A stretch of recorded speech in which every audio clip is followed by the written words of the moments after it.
Salvete. This is Magister Hodges, and this is Latin 1 on for class days August 17th and the 18th, Monday and Tuesday.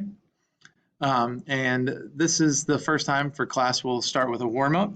And so if you are working on this from home, then just grab a blank sheet of paper and write this information down is for today. So just grab a warm-up sheet from Pocket A and a stage 1 packet from the top shelf. Obviously, don't worry about that if you're not here. Copy the info to the left and leave space to write a few more words after this slide. Excuse me. So we're going to be talking about, start out by talking about pronunciation. Latin, to pronounce Latin is probably one of the easier languages to learn to pronounce. There are no silent letters and every syllable gets pronounced, so you're able to kind of like break words down. But there are a couple things that are fundamentally different from English. Really wish it would stop doing that. So we'll start with the E. The E sounds like eh. So this word equus, I have the, this is the Latin word over here. This means horse. This is how it'd be pronounced, equus. That Q-U-U-S makes a woos, quoos sound. I's sound like E. So this word here, ite, means go. Notice how that I, it's not ite or ite. You'll notice that both syllables are pronounced. Okay. The major thing is that V's sound like W's. And they really didn't have a V sound. They would say probably just substitute with like an F. So when you see a V, it's pronounced as a W. So we see this word in English. We actually see this word quite a bit. Villa, typically used to mean a nice house, typically like a beach house. In Latin, this also meant house, but it would be pronounced villa. And notice how the double L, if you've taken Spanish, you know the double L will be pronounced as a y. In Latin, they just pronounce that as la. So villa. C's and G's are always hard, meaning they're not like s and zh, but more like k and g. So this word here is cogito. Cogito. All right, this AE sound letter comes together to make the sound I. So here's a word, ankylae, not ankylae. And that means slave girls, actually, which sounds weird, but it comes up in a story you guys will read soon. And the last major one we're going to talk about is this UE sound. And it comes together to be pronounced like way. So we have this word here. It's actually more of a phrase. We have populus and que coming together to mean populus que, meaning and the people. Populus que. All right, and then lastly, pronounce every syllable. Here's another Latin word. In English, we would probably just pronounce this as mane, right? Like a horse's mane. But in Latin, you pronounce every syllable that you see. Syllable meaning like every vowel gets pronounced. So it'd be ma, ne. Okay, so we're going to practice. So I asked you guys to practice. And what I'd like you to do on these next couple slides, I'm going to put up some Latin words. And next to your pronunciation guide you just copied down, you are going to write out phonetically, meaning like how it sounds, how this word would be pronounced. For this video, once I put it up, I would ask that you pause it and give it a shot, and then I'll wait about 5 seconds and then give you the answer. So here is S-E-R-V-U-S. Take a second, write down how you think that'd be pronounced, pause this video, and continue it when you're ready to hear the answer. Okay, servus. Oh, sorry. This word is servus. Remember, the V is a W. Here's another word. Pause and write it down. Okay, and this would be pronounced via. We see this in English as via or via, but remember that V is a W. So this would be pronounced via, and this means street. Okay. New word here, Q-U-A-E-R-O. Remember how that A-E is pronounced? And resume when you're ready to see the answer. And this would be pronounced quiro. All right, in this one, you remember that all the C's are hard, so it's not S, it's a K sound. Pause now and resume when you're ready. Okay, this would be canis or canis. All right, remember once again, G's like C's are always hard, so it's a G sound, not a J. Can you remember that AE here? Pause now and resume when you're ready. All right, this would be Gemini, and that is Latin for twins, specifically with that AE ending meaning twin girls. And here is the challenge one. This one is to kind of remember every syllable gets pronounced. So take a second, break this one down and see how you can put it together. Remember, all the C's are hard, and TIO is they're pronounced separately. It's not sh. It doesn't make a shun sound like it does in English. Take a minute and resume when you're ready. All right, this will be recitationibus or recitationibus. One thing about Latin is that with the endings, these words can get a little long, and that's okay. You'll get used to it as you do it more. But that kind of concludes our pronunciation practice. If you did well, great. If not, that's fine. This is literally day one, so don't stress too much. All right, we're going to move into something called a dictatio. Dictatio, you're going to need a sheet of paper. You can use the same one that you've been using for the warm-up you just did if you're following from home.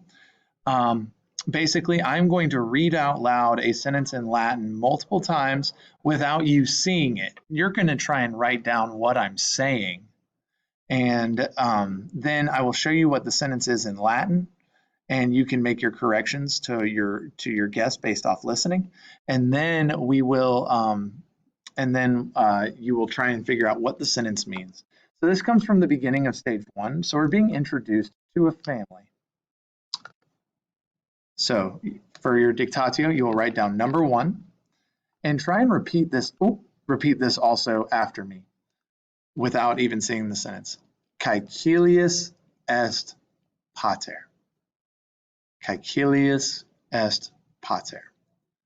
Okay, I'm going to say this a couple more times very slowly, and you're going to try and write down what I'm saying. And then I'll show you the Latin. You'll pause it and finish writing it. Then I'll show you the Latin. Then you make your corrections. Then you're going to try and determine what it means. Remember, we're being introduced to a family, so we're meeting a bunch of different family members here.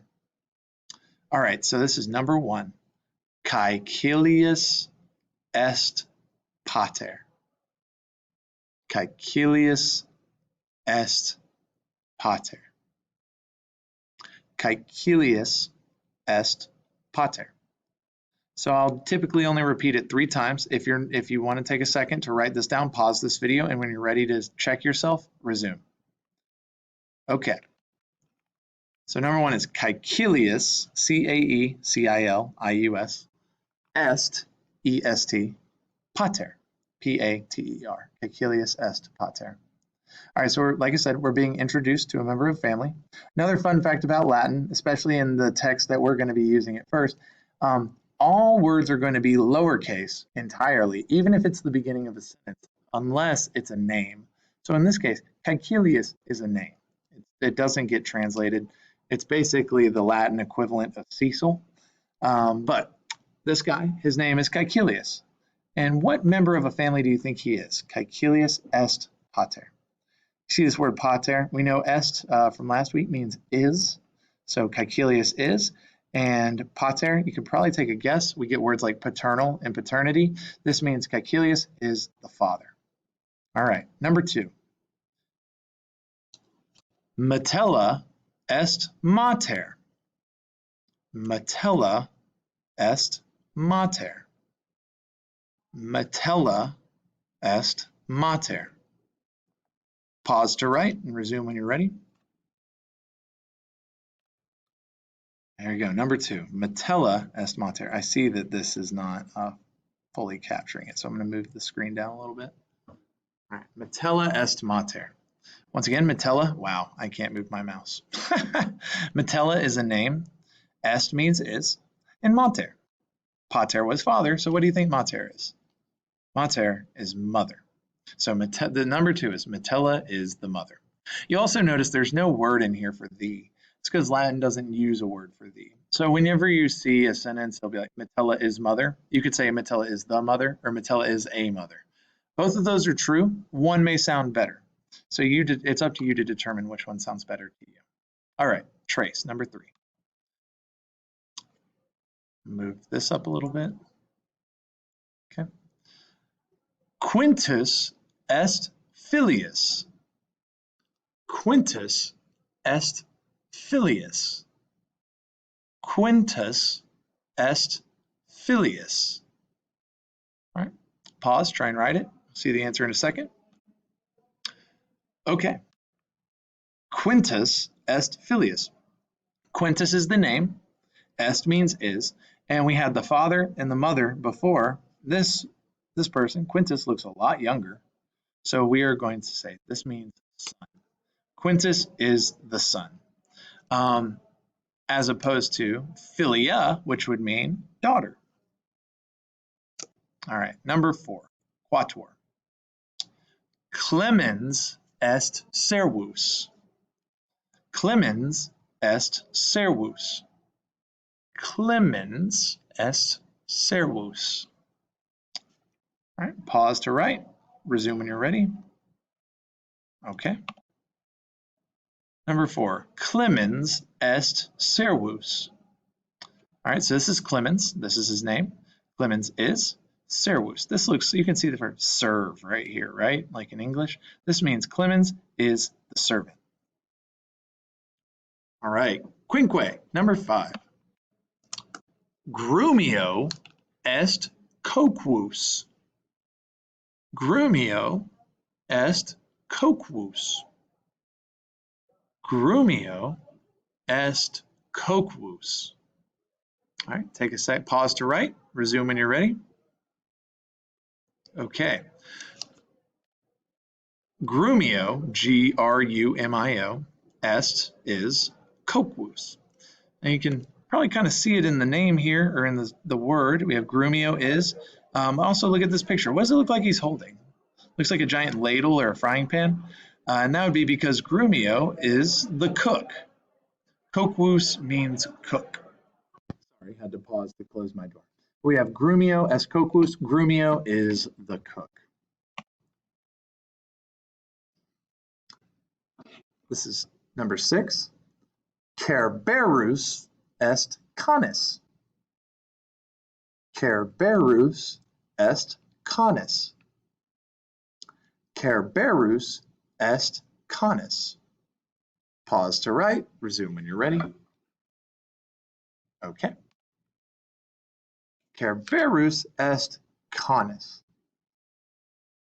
See, Cerberus is the name. You may recognize this name from Percy Jackson. Cerberus is the name of the 3-headed dog that guards the underworld.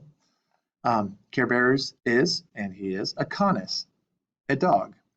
I also have over here, I've added et puer bonus, what we often refer to dogs as. So Cerberus is a dog, and puer bonus, a good boy, or a boy good.